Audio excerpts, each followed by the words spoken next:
So if you stick back in time, thousands of years ago, people knew about the brightest planets pretty much everywhere.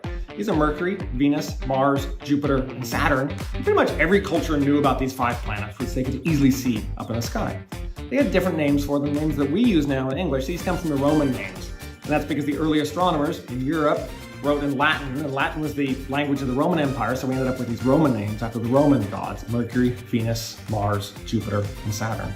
If we keep on going outward, we have 3 more things that historically have been called planets. You have Uranus, Neptune, and Pluto.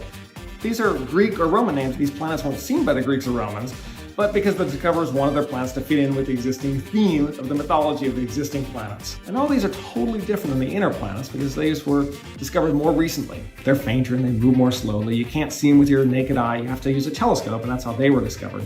But since then, as telescopes have gotten bigger and bigger, and astronomers keep finding smaller and smaller things in the solar system, and we discovered some things that are just a couple of meters across, like literally the size of a person.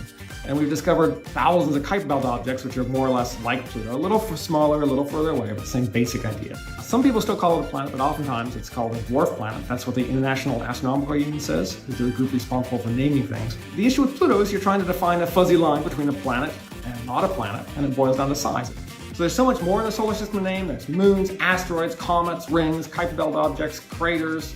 Because we're humans, we want to name these things. It gives us a connection to the huge universe around us. Thousands of years from now, people are still going to be naming planets as we continue to explore the world around us.